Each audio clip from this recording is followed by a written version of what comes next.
बिस्मिल्लाहिर्रहमानिर्रहीम। अस्सलाम वालेकुम। मेरा नाम जसीम गिल है और मेरे साथ हैं वकास शफकत कालो।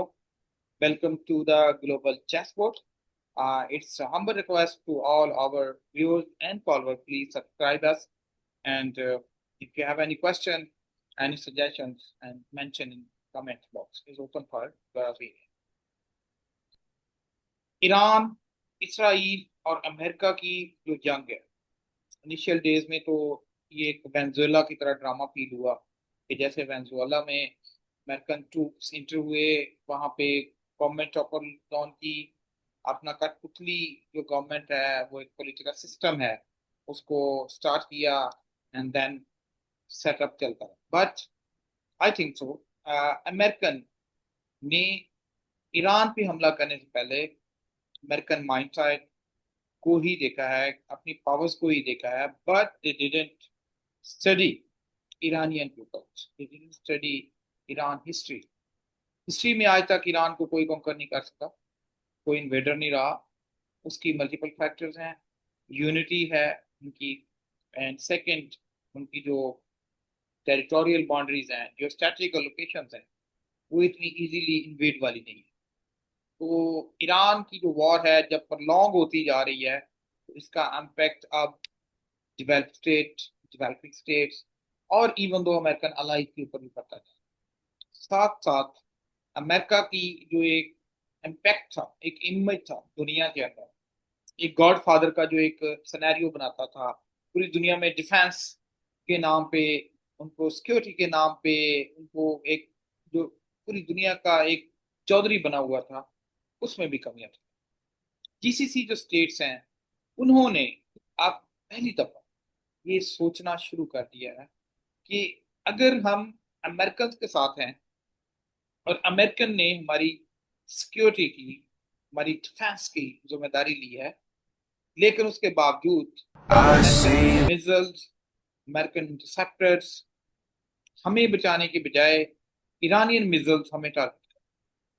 इसी तरह मोहम्मद बिन सलमान ने लेबनान के अंदर उसके जो मामलात है, उसके पॉलिटिकल जो प्रॉब्लम्स हैं, उसको कंट्रोल करने की कोशिश की है, एंड ही सेड दैट कि हमें मिलजुल के, without interfering American, without involvement of Washington, हमें ये इसको सलूट मामलात को रिजॉल्व करना चाहिए। Vikas, what do you think? American sanction की तरफ जा रहे हैं already in 4 decades। Iran under highly जो ब्रूटल किस्म की सैंक्शन है, एंड अब जो एक रीजनल अलाइज की शक्ल में स्टेट ऑफ हॉर्मस में लेके जो एक टर्मिनोलॉजी बोली जाती है यूरेशिया, अब उसकी अगर टेरिटोरियल लैंडस्केप देखा जाए तो उसमें ईरान, चाइना एंड रशिया आता है। आपको कहीं ये स्मेल तो नहीं आ रहा कि जैसे कि ट्रेड वॉर थी ट्रंप के फर्स्ट जो सिन्योर में, इसी तरह अब ये तीनों पे मिलजुल के कुछ नई सैंक्शन की तैयारियां तो नहीं हो जी बिल्कुल। आप सही कह रहे हैं। बेसिकली चाइना ने और रशिया ने ये बहुत पहले भांप दिया था कि जैसे ही सेकंड टर्म में ये ट्रम्प आए थे, उन्होंने, आप अगर थोड़ा सा फ्लैशबैक करें तो उन्होंने रशिया ने अपने स्टोरेज कर लिया था ऑयल को, और जो चाइना है उसने ईरान के जो नॉर्दर्न बॉर्डर है, जो ताजिकिस्तान के साथ लगता है, वहां पे उन्होंने अपनी रेलवे के जरिए, जो कि अभी आप देख रहे हैं कि रेलवे के पुल तोड़ रहा है अमेरिका और इसराइल दोनों मिलके, क्योंकि उनको पता है कि चाइना जो मोबिलिटी है ऑयल प्रोडक्ट्स की, वो बड़ी तेजी से कर रहा था पिछले 7-8 माह से। तो मुझे लगता है कि वो वहाँ के थे सिर्फ पाकिस्तान, बांग्लादेश, श्रीलंका और इंडिया, ये इन्होंने थोड़ा सा मिसजज किया पूरे सिनेरियो को, और इन्होंने कोई तैयारी नहीं की चारों कंट्रीज ने, जिसकी वजह से ये सफर कर रहे हैं। आप देख लें पूरे खत्ते में ऑयल की प्राइसेस फ्लक्चुएट हो रही हैं, स्वाय चाइना और रशिया। चलें, ये फॉर इंस्टेंस ये मान लेते हैं कि रशिया तो बिगेस्ट ऑयल प्रोड्यूसर है, उसका ऑयल, पेट्रोलियम चीज़ों का। बट चाइना तो नहीं है। इवन जो आप देखिए ताजिक हैं, उज़्बेक हैं, central Asian states. Kyrgyzstan, central Asian central states जितनी भी, उनके यहाँ भी कोई ऐसा इशू नहीं है।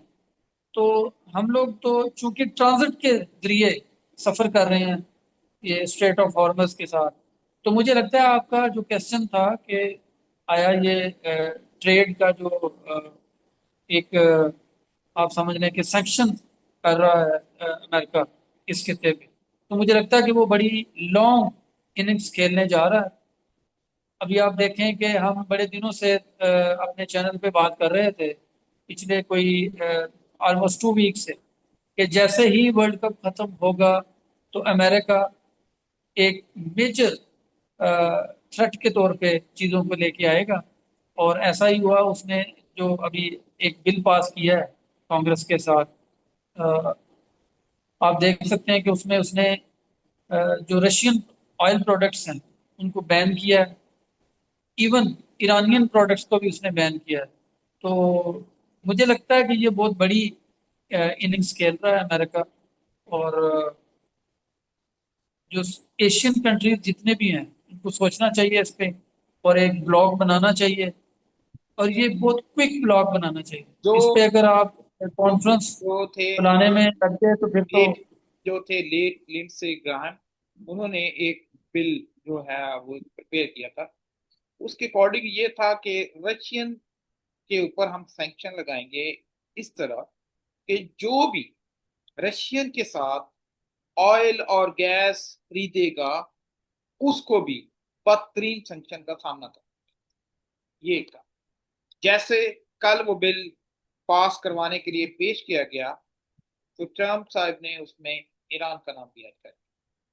अब क्वेश्चन यहाँ पे ये रेज होता है, तो जो मीडिएशन, सीज फायर, 60 डेज, जो सैंक्शन अपलिफ्टिंग और ईरान और सब कुछ, इट्स जस्ट टाइम बाइंग।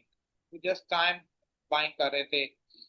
अपने आप को उस पोजीशन में लेके जा रहे थे कि जो फीफा वर्ल्ड कप है वो एमिकेबली उसको हैंडल किया जाए, उसको कंक्लूड किया जाए।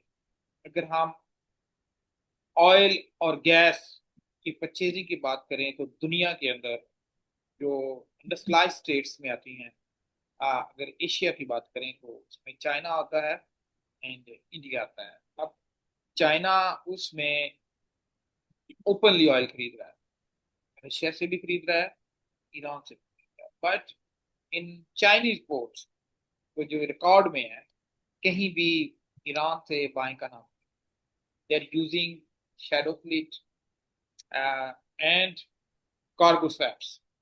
उसमें क्या होता है कि आप जो ऑयल वेजल लेके जाते हैं, रास्ते में जाके वो चेंज होती है, ऑयल शिफ्ट होता है अनदर वेजल में, और उसकी tagging labelling different, like Malaysian oil. इसी तरह हर तरह की सैंक्शन में रशिया के साथ ईरान तो चाइना को देता रहा, बट रशिया से इंडिया भी ऑयल बाय करता रहा, और स्टिल इंडिया इज बाइंग।